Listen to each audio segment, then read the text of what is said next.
Shalom, bom dia, paz do Senhor Jesus. Deus te abençoe, Deus fale com você nesta manhã. Eu gostaria de iniciar citando um versículo de Atos dos Apóstolos, no capítulo 20, no verso 35, onde a palavra de Deus diz que mais bem-aventurado é dar do que receber. Ou seja, a palavra está dizendo que é mais feliz aquele que dá do que aquele que recebe. Nós estamos pedindo nesse mês uma oferta especial aos irmãos. Tivemos algumas despesas extras. Alguns irmãos já fizeram sua oferta especial, além do seu dízimo, da sua oferta normal. Eu quero agradecer muito aos que já fizeram e pedir para você uma oferta especial para essa igreja, para esse ministério. Um coração doador, um coração que se agrada em abençoar o ministério, a casa do Senhor, é característica de um cristão. Então que você possa fazer uma oferta especial através do CNPJ da igreja. O número é 04 220 167 0001 19. Eu tenho certeza que Deus, o galardoador dos que o buscam, Ele vai te recompensar grandemente em nome de Jesus. Amém? Para a nossa mensagem de hoje, peço que você abra no livro de Provérbios, capítulo 17. Nós vamos ler dois versículos, capítulo 23, perdão. Provérbios 23, nós vamos ler os versículos 17 e 18.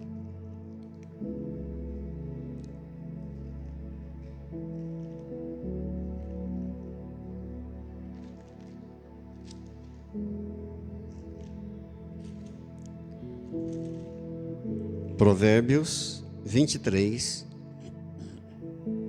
17 e 18. Diz assim a palavra de Deus: não tenha o teu coração inveja dos pecadores, antes, no temor do Senhor, perseverarás todo dia, porque deveras haverá bom futuro, não será frustrada a tua esperança. Mais uma vez, somente o 17 e o 18. Não tenha o teu coração inveja dos poderosos, antes, no temor do Senhor perseverarás todo dia, porque deveras haverá bom futuro, não será frustrada a tua esperança. Oremos ao Senhor. Senhor Deus e Pai, que eu diminua agora para que o Senhor cresça, que a tua fumaça da tua glória me esconda, para que o Senhor apareça, para que as pessoas vejam a tua face em mim, para que as pessoas vejam a tua glória em mim. E nós abrimos nosso coração e nossos ouvidos espirituais para aquilo que o Senhor tem para dizer para nós nessa manhã. Já te agradecemos por tudo, ó Pai, em nome do Senhor Jesus. Amém. Amém. Deus tem uma promessa de um bom futuro para você. Quem quer ter um bom futuro? Amém. Quero trazer uma mensagem bastante simples para você nessa manhã. Quem me conhece sabe, eu gosto de coisas simples, até porque não sou nenhum erudito e o nosso Deus não é complicado. O nosso Deus, Ele é simples.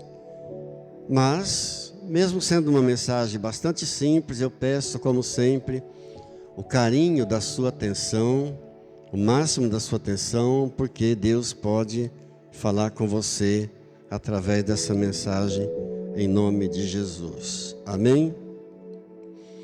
Algumas dicas importantes para que você tenha um bom futuro, uma vida longa e uma vida plena.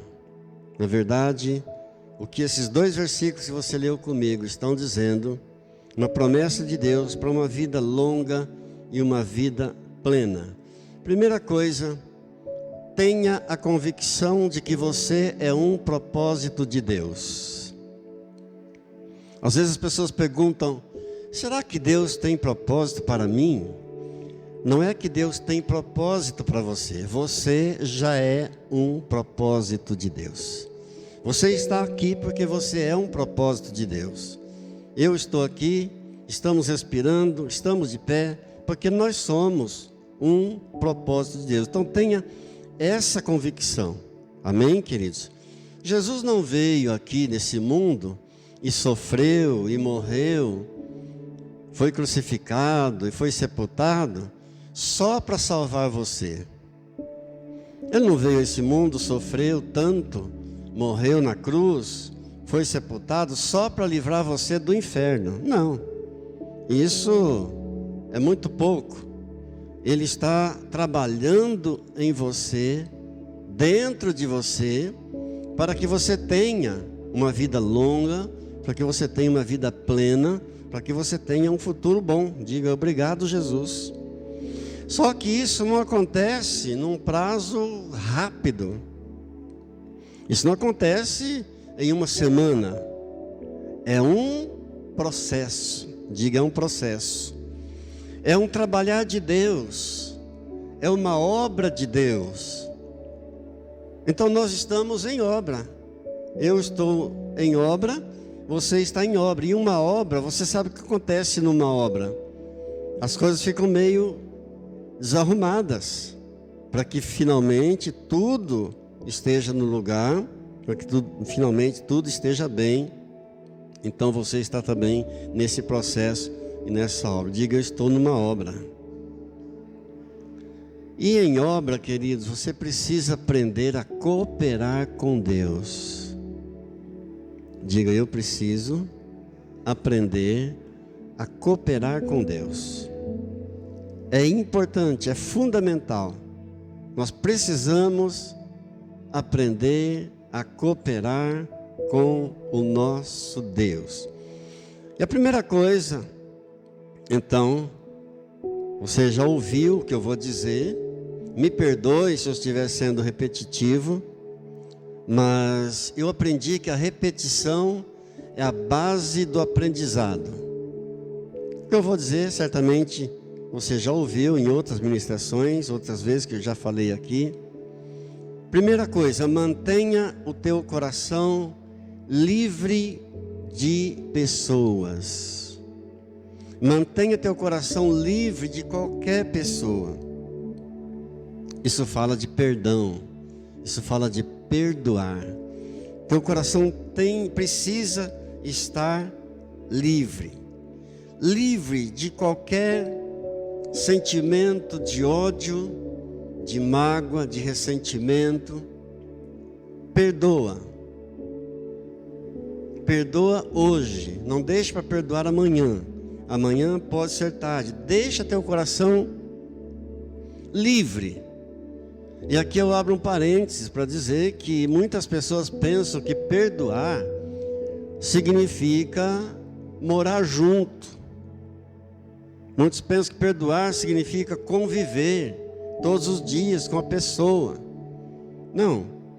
Perdoar tem a ver com o seu coração estar livre, completamente livre de qualquer sentimento de ódio, ou de mágoa, ou de ressentimento, qualquer sentimento de vingança.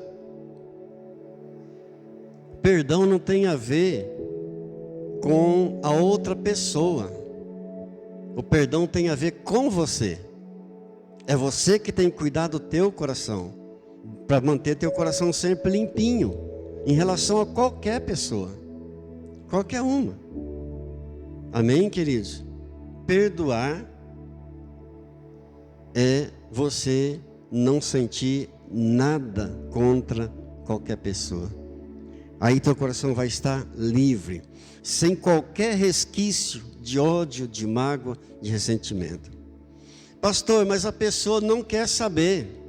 Então eu repito para você: perdoar não tem a ver com o outro.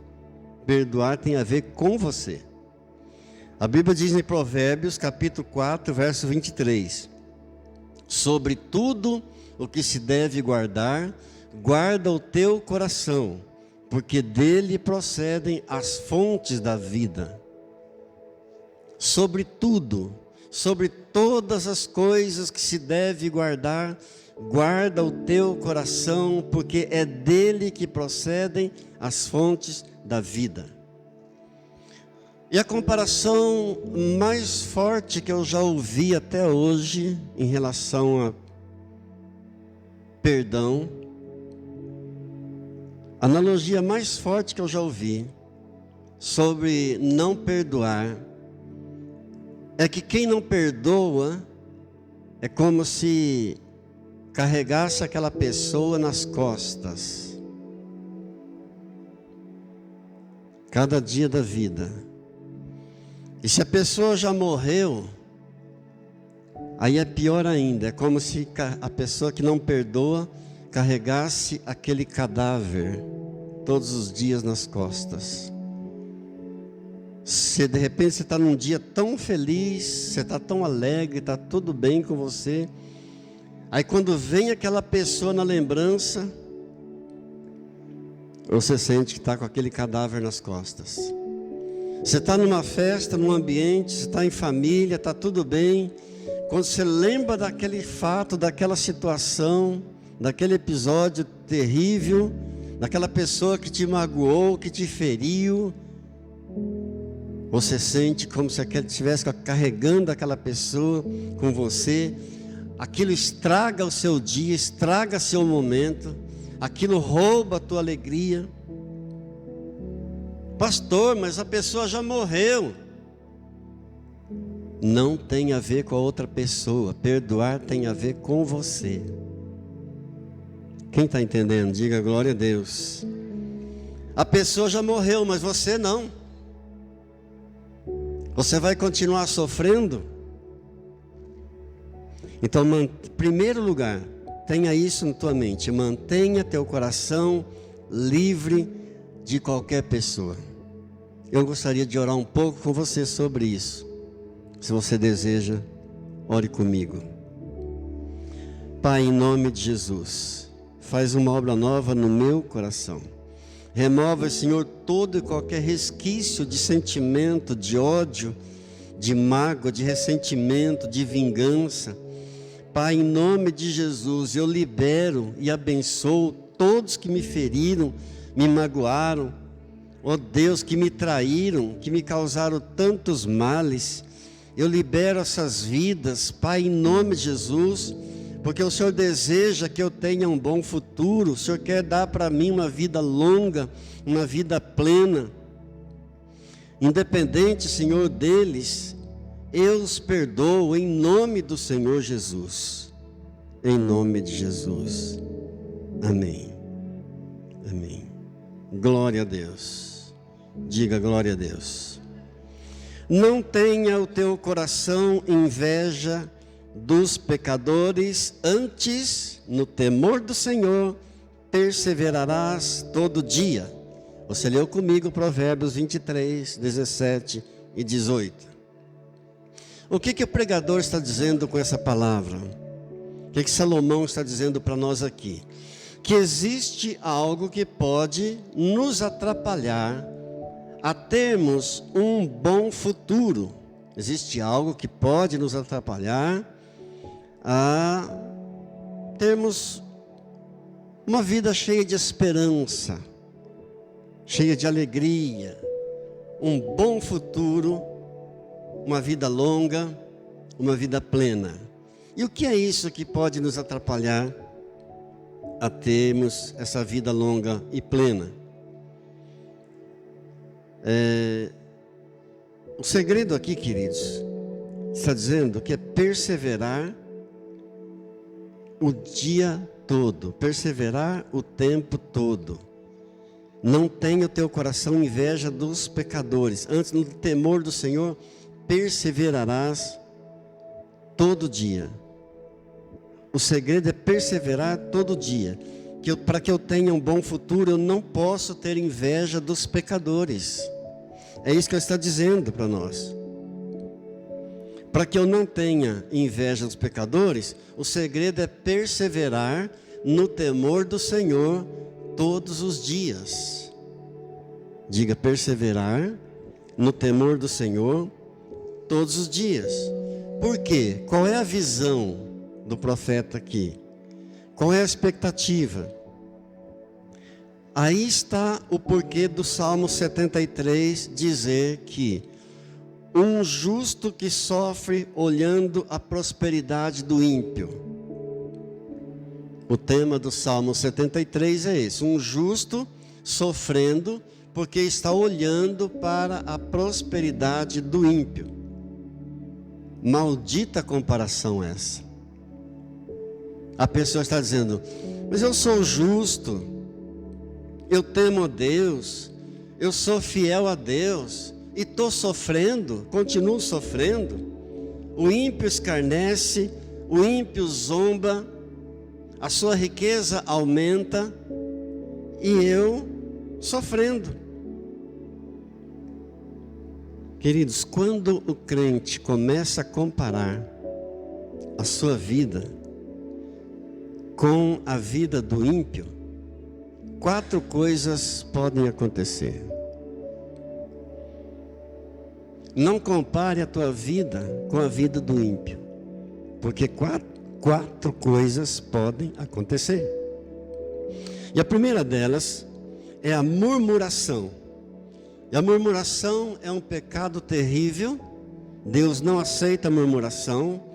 Paulo diz em Filipenses capítulo 2, verso 14: fazei tudo sem murmuração. Faça tudo sem murmuração. E a primeira coisa que acontece, pode acontecer, quando o crente compara a vida dele com o ímpio, com a vida do ímpio, é entrar a murmuração no coração e nos lábios. Tipo assim, tá vendo? Tá vendo só? Eu sou fiel, eu estou batalhando, eu sou justo, sou dedicado. E a outra pessoa zombando, eu me esforçando, e o outro só numa boa. Começa a entrar a murmuração no coração. A segunda coisa é que você não cresce. A segunda coisa que pode acontecer quando você compara a tua vida com a vida do ímpio é que não vai haver crescimento na tua vida. Diga: Senhor, me ajude. Terceira coisa que acontece é que você poderá desanimar. E já tem muita gente desanimada no mundo. Se você comparar a tua vida com a vida do ímpio, você poderá desanimar também. E começar a dizer: será que está valendo a pena? Será que está valendo a pena?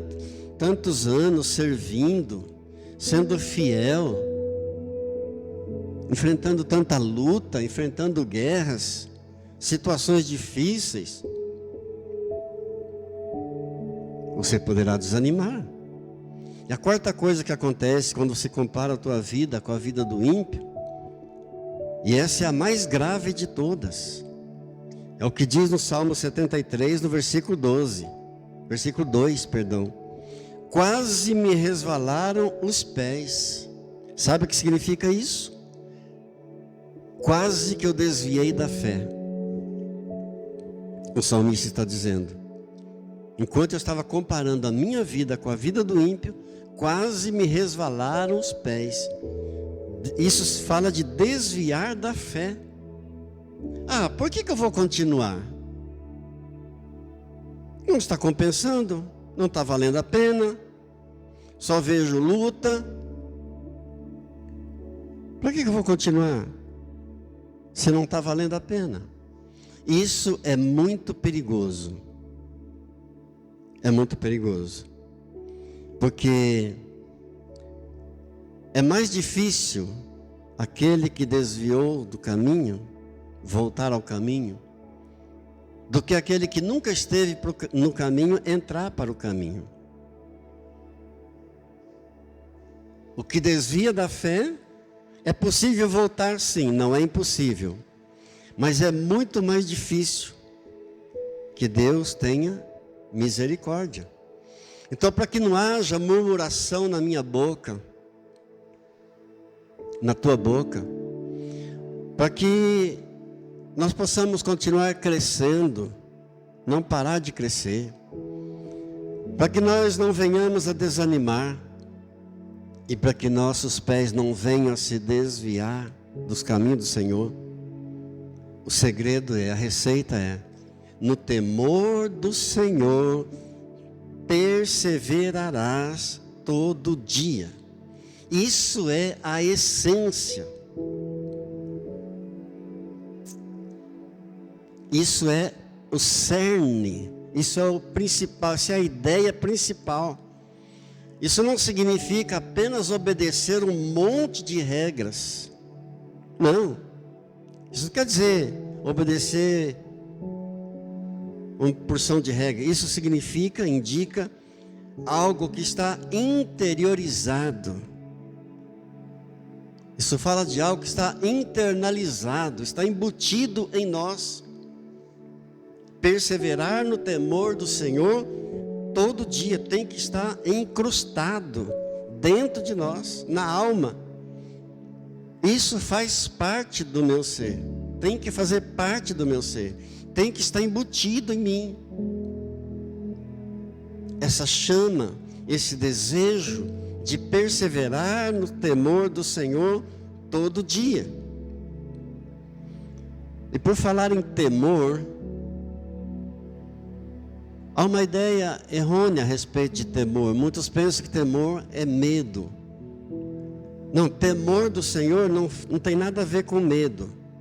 Deus não é vingativo, é uma ideia errada. Temer a Deus significa reconhecer a grandeza de Deus, a soberania de Deus. Isso é temor, é reconhecer o senhorio de Deus. Quão grande Ele é, quão poderoso Ele é, quão majestoso Ele é. Reconhecer que há um Deus acima de tudo. Isso é temor, reconhecer que há um Deus acima de todos. Eu dependo dEle, eu preciso dEle, da graça dEle, todo dia, todo instante.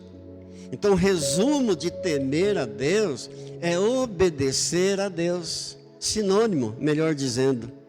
Sinônimo de temor é obediência. Quem teme é alguém que obedece. Diga graças a Deus. E somente obedece a Deus aquele que reconhece que Ele é poderoso. Somente obedece a Deus aquele que reconhece o senhorio dEle, o poder dEle. Aí você poderia fazer uma pergunta: pastor, mas na prática, perseverar no temor do Senhor, perseverarás todo dia no temor do Senhor, quer dizer o quê?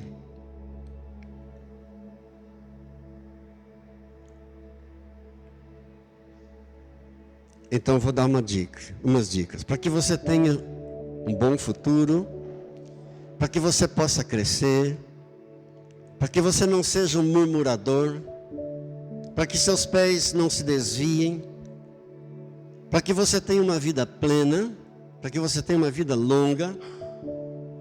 Primeira coisa, estar no centro da vontade de Deus todos os dias. Você pode repetir comigo?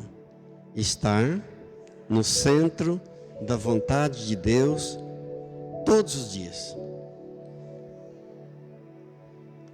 Isso significa eu me perguntar para mim mesmo: eu estou aonde Deus quer?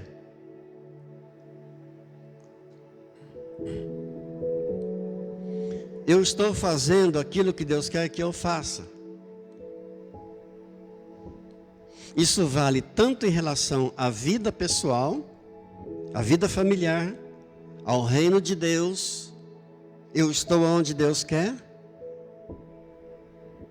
Eu estou fazendo aquilo que Deus quer que eu faça?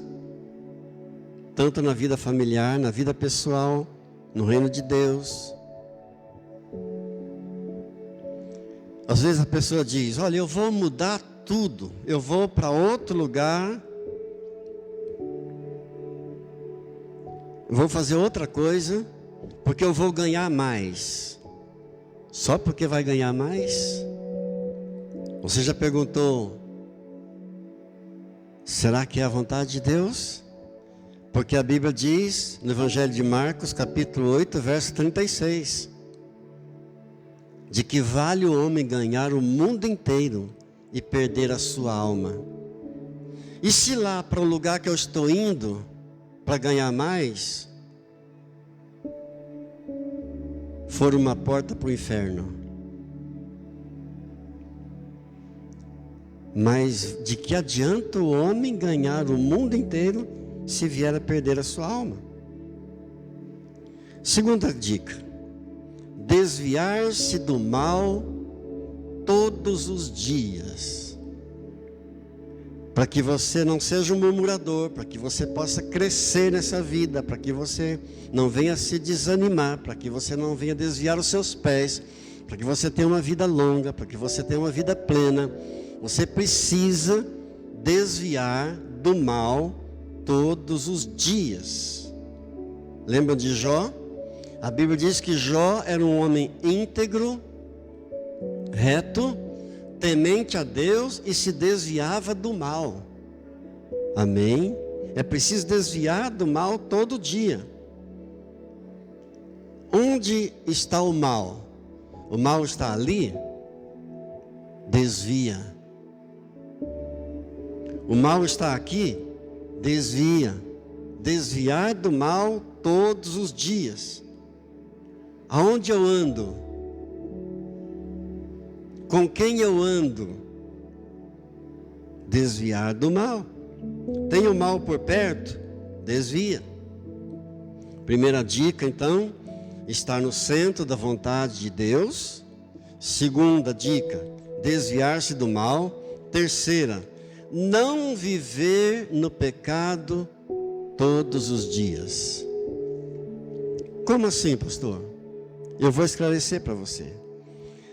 Há uma diferença crucial entre pecar e viver no pecado.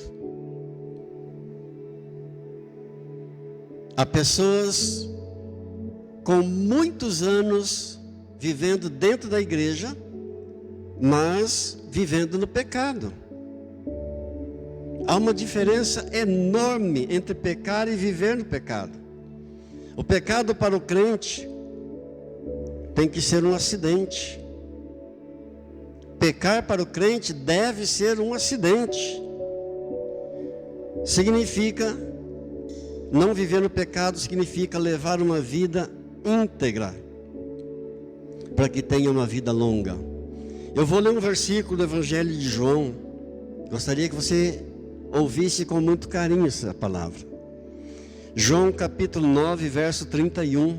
A Bíblia diz assim: Deus não atende a pecadores, mas pelo contrário, se alguém teme a Deus e pratica a sua vontade, a esse Ele atende.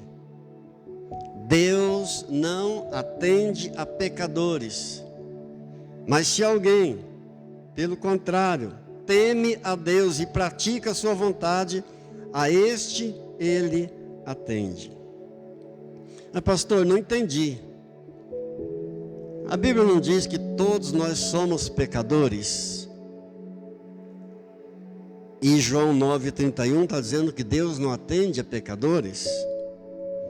Entenda uma coisa, nós somos pecadores não apenas por causa das nossas ações. Nós somos pecadores por causa da natureza pecaminosa que nós herdamos de Adão e Eva. Você é pecador, eu sou pecador, não apenas por causa dos meus atos, não apenas por causa das minhas atitudes, porque nós herdamos essa natureza pecaminosa de Adão e Eva. Romanos 3, 23. A Bíblia diz: todos pecaram e todos foram destituídos da glória de Deus. Deus nos amou tanto que enviou o seu Filho único, Jesus, como a solução para os nossos pecados. Jesus é o antídoto do pecado. E se eu pecar, tem que ser um acidente, porque Jesus veio como a solução para os meus pecados. Diga glória a Deus. Primeira carta de João, capítulo 1, verso 9. Se confessarmos os nossos pecados, Ele é fiel e justo para nos perdoar os pecados e nos purificar de toda injustiça. Quando a Bíblia diz que somos todos pecadores, você é pecador, eu sou pecador, por causa dessa natureza pecaminosa que nós herdamos. Todo bebezinho que nasce hoje, já nasce no pecado. E terá que se arrepender, e se confessar, e se entregar a Jesus para ser salvo. É por isso que todos somos pecadores. Porque nós herdamos isso de Adão e Eva. Mas Cristo Jesus é a solução, é a saída, é o antídoto do pecado. Se confessarmos os nossos pecados, Ele é fiel e justo para nos perdoar os pecados e também para nos purificar de toda injustiça. Diga graças a Deus. Amém, queridos? Significa levar uma vida íntegra, todos os dias. Porque eu quero ter um bom futuro, porque eu quero ter uma esperança viva na minha vida, na minha alma, porque eu quero ter uma vida plena, porque eu quero ter uma vida longa, porque eu não quero ser um murmurador, eu não quero ser alguém que não cresça, eu não quero ser um desanimado na vida, eu não quero que os meus pés se resvalem, se desviem. Então eu preciso fazer isso, seguir isso que a palavra de Deus está dizendo, para que eu não venha viver no pecado. Ter uma vida íntegra. Integridade. Comprou? Paga. Pediu emprestado? Devolve. Liberou uma palavra? Fez uma promessa? Cumpre a palavra. É exatamente isso que está dizendo para nós. Significa ser luz. Ser luz no mundo significa dar bom testemunho, para que as pessoas possam olhar para nós e dizer: eu quero conhecer esse Deus desse homem, eu quero conhecer o Deus dessa mulher, eu quero conhecer o Deus desse jovem. Amém, queridos? Eu preciso ler mais um versículo com você, se você puder abrir por gentileza, em Filipenses, carta de Paulo aos Filipenses, no capítulo 2. Filipenses, capítulo 2, nós vamos ler o verso 15. Filipenses 2, 15.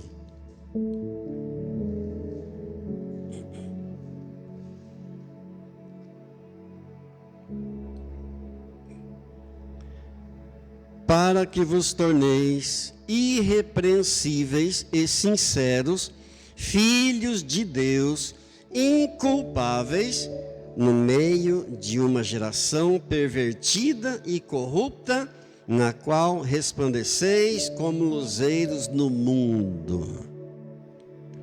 Para que vos torneis irrepreensíveis, sinceros, filhos de Deus, inculpáveis no meio de uma geração pervertida e corrupta, na qual resplandeceis como luzeiros no mundo.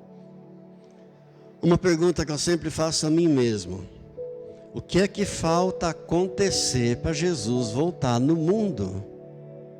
Nem preciso falar, você sabe a situação do mundo. O que ainda falta acontecer? Que ficamos abismados, ficamos em choque a cada dia pior que o outro. A nossa vida deve atrair as pessoas para Cristo. A tua vida deve atrair pessoas para Jesus. No temor do Senhor perseverarás todo dia. Significa ter comunhão, até com as pessoas chatas. Às vezes não são inimigos nossos, mas são chatas. E Deus coloca muita pessoa chata na nossa vida. Ou não? E o segredo é ter comunhão até com eles também, até com os mais chatos. No temor do Senhor, ter comunhão também com Deus constante.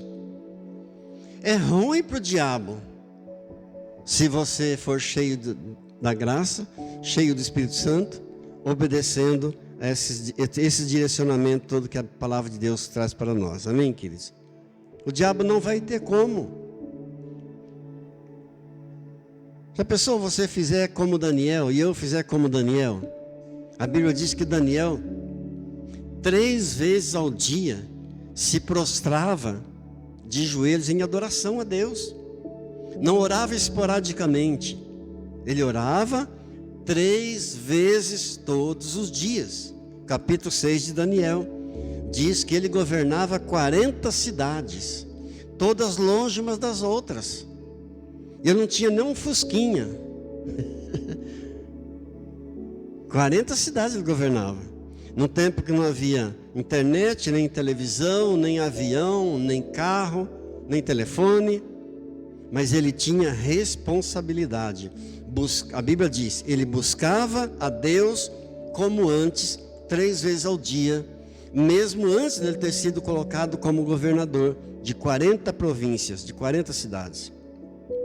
A posição que ele ocupava não mudou o caráter dele, não mudou a comunhão dele com Deus. As funções que ele exercia não mudaram o caráter dele, a intimidade dele com Deus, a comunhão dele com Deus, as posses que ele tinha, os bens que ele conquistou, nada mudou o caráter dele, a intimidade dele com Deus, a comunhão dele com Deus.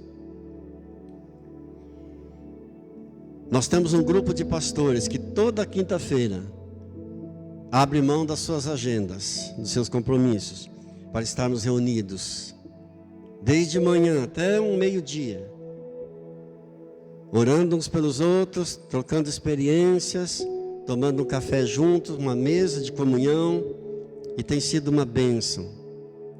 Queridos, todos nós precisamos disso. Gente precisa de gente. Não tente continuar a tua vida sozinho. Gente precisa de gente. Às vezes as pessoas dizem assim, pastor, eu tenho tanta coisa para fazer, não dá tempo, não sobra tempo. É você quem faz o tempo. É você que faz o tempo para Deus. Como que uma pessoa poderá ter uma vida, um futuro bom, uma vida longa, uma vida plena? Como poderá ter uma vida cheia de esperança, se ela não tem comunhão, não fala com Deus, não tem relacionamento com o Deus Todo-Poderoso, não tem intimidade com o Deus que pode todas as coisas? Se ela não tem intimidade com o Deus que dá a vida, se ela não tem comunhão com o Deus que faz você respirar, que protege você, que abre portas para você, que livra você, que abençoa você, que ajuda você. Há uma figura que eu gosto muito.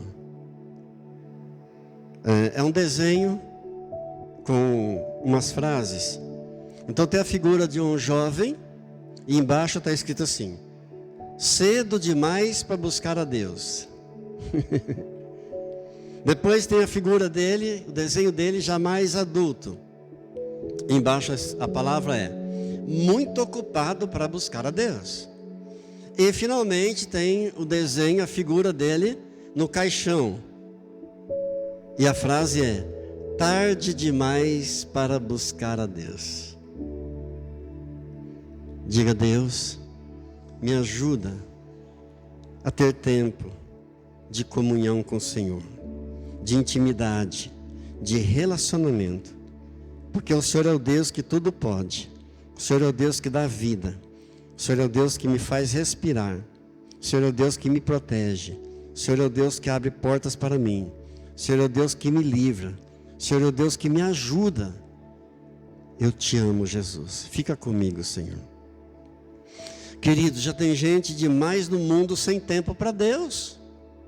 Está cheio de gente que não tem tempo para Deus.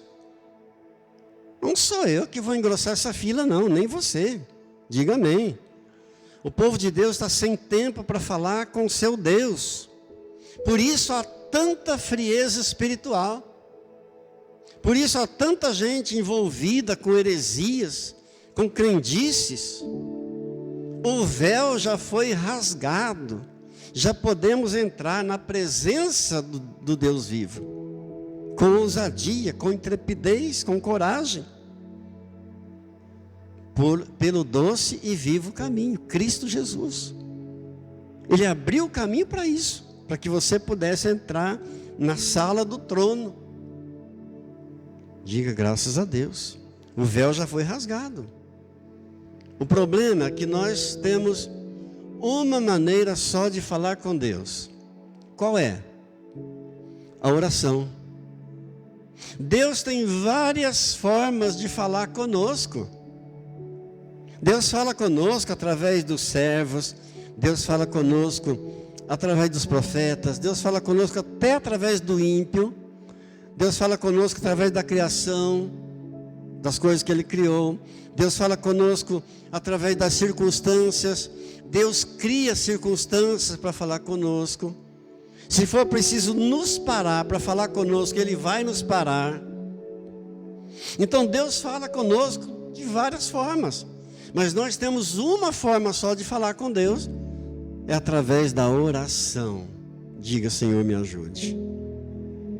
Pastor, tudo isso eu tenho feito, tenho sido fiel, participo da oração, sou fiel no culto, sou fiel no dízimo, sou fiel na oferta. Por que tanta tribulação? Por que ainda enfrento tanta luta? Por que tanta guerra? Uma palavra só. É porque você está em obra. Deus está trabalhando você por dentro. Amém, queridos? Esse era o problema do salmista, quando escreveu o Salmo 73. Esse era o problema dele.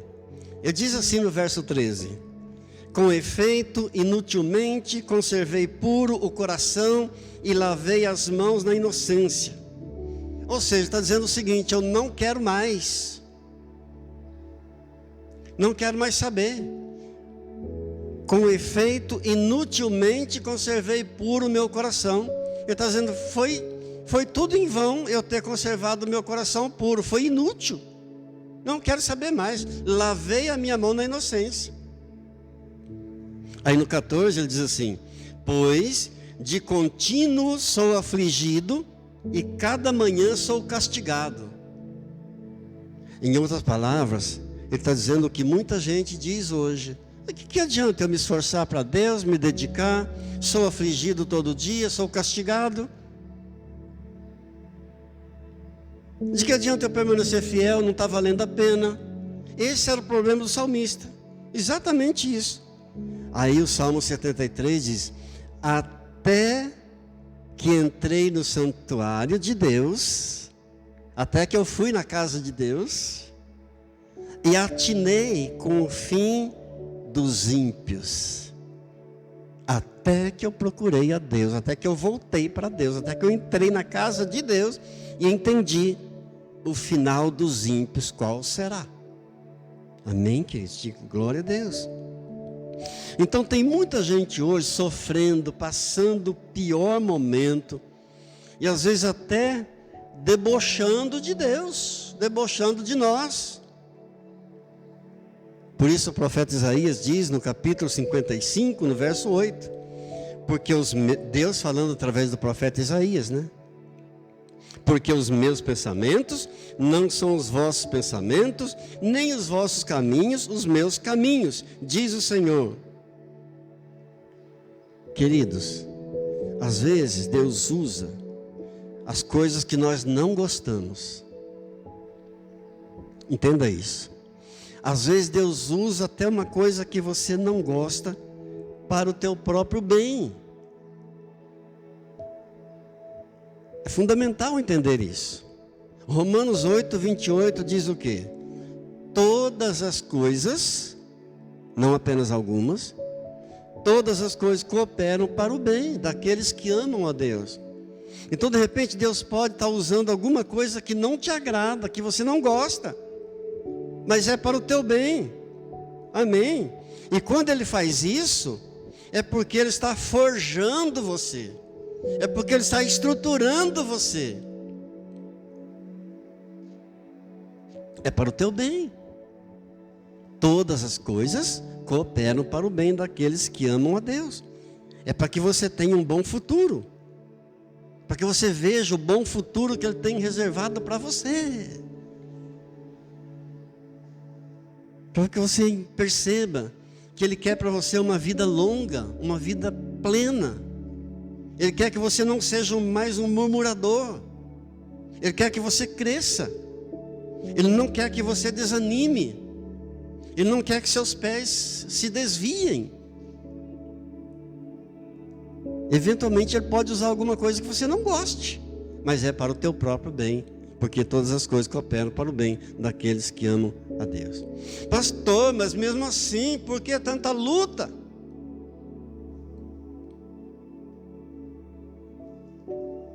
Por que derrotas às vezes? Por que tribulações?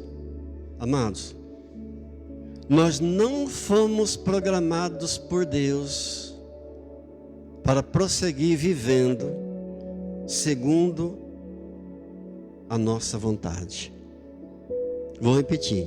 Você não foi programado por Deus para viver a tua vida segundo a tua vontade, mas segundo a vontade de Deus, que é boa, perfeita e agradável.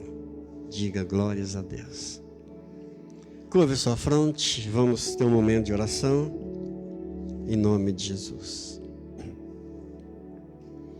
Querido Deus, podemos sentir a Tua graça nesse momento, neste lugar. Podemos sentir a doce presença do Teu Espírito Santo. Pai, Tu és o Deus de Israel e nós somos o Teu povo. O Senhor nos chamou um dia pelo nome, embora sendo nós ainda tão perdidos, tão pecadores, mas o Senhor nos chamou pelo nome. Embora nós não conhecêssemos nada do Senhor ainda, Senhor, nos purifica de toda maldade. Senhor, perdoa todos os nossos pecados. Senhor, que possamos diminuir para que o Senhor cresça, que possamos ser escondidos pela fumaça da Tua glória, para que as pessoas conheçam a Cristo através de nós, para que as pessoas vejam a face de Jesus em nós, para que as pessoas vejam a glória de Deus em nós, através das nossas vidas, do nosso testemunho. Pai, em nome de Jesus, salva-nos, ó Pai, dessa geração perversa. Ó Deus, desperta-nos em retidão, conduze-nos, ó Deus, ao caminho de retidão, endireita, Senhor, os nossos caminhos. Ó Pai querido, em nome de Jesus, nos redime, ó Deus, de todas as angústias. Pai, venha nos curar, venha encher com Teu Espírito, venha curar fisicamente, emocionalmente, espiritualmente, fisicamente. Deus, o Senhor é o nosso refúgio bem presente, nosso socorro bem presente na tribulação. Seja nosso refúgio, ó Deus, a nossa fortaleza. Pai, em nome de Jesus, traz saúde, traz cura, Senhor, para nós. Traz saúde, traz cura para essa nação, ó Deus, em nome de Jesus. Abençoa, Deus, os relacionamentos dos governantes. Os governantes estão se odiando uns aos outros. Pai, tenha misericórdia de nós, do Brasil. Misericórdia de Ribeirão Preto, do estado de São Paulo. Pai querido, em nome de Jesus, sejamos iluminados os olhos do nosso entendimento. Dai-nos, ó Deus, o espírito de sabedoria, de revelação, no conhecimento de nosso Senhor Jesus Cristo. Em nome de Jesus nós oramos. Ó Deus, enche-nos da tua alegria, da alegria do Espírito Santo. Enche o nosso coração de uma nova esperança. Queremos ter essa vida plena, essa vida, ó Deus, cheia da tua presença. Queremos ter esse bom futuro, essa vida cheia de esperança, Pai. Mesmo vivendo em um mundo tão sujo, tão contaminado, tão poluído, tão decaído pelo pecado. Pai querido, em nome de Jesus, restitui, Senhor, tudo aquilo que tem sido consumido pelo inimigo. Restaura-nos, ó Deus. Envia, Senhor, o trigo, envia, Senhor, o vinho novo. Envia, Senhor, o azeite fresco para nos fartar. Nós precisamos, ó Pai. Faz com que os nossos inimigos, ó Deus, fujam. Repreenda-os, Pai, em nome de Jesus. Ajuda-nos a andar pelo caminho bom, a fazer aquilo que o Senhor deseja que façamos, a estar onde o Senhor deseja que estejamos. Ó Deus, em nome de Jesus, oramos pela paz do Brasil, oramos pela paz de Israel, oramos pela paz de Ribeirão Preto. Ó Deus, que prosperem aqueles que te amam, em nome de Jesus. E daremos a ti sempre a honra, a glória, o poder e o louvor para sempre, em nome de Jesus. Amém. Pai, eu oro pelos dizimistas, eu abençoo cada dízimo, cada centavo dos recursos financeiros que teus filhos trouxeram, que transferiram ou que farão a transferência. O Senhor há de recompensar grandemente em nome de Jesus. Eu oro pelos enfermos, peço, Pai, a tua cura, a restauração, a libertação. Eu oro pelos desanimados, que o Senhor coloque um novo ânimo, que o Senhor aqueça o coração que esfriou. Teu Espírito Santo toca com fogo, Pai, e reacende a chama do primeiro amor, em nome de Jesus. Amém. A graça do Senhor Jesus, o amor do Pai e a comunhão do Espírito Santo seja sobre a tua vida, sobre a tua casa, sobre a tua família, hoje e sempre. Amém.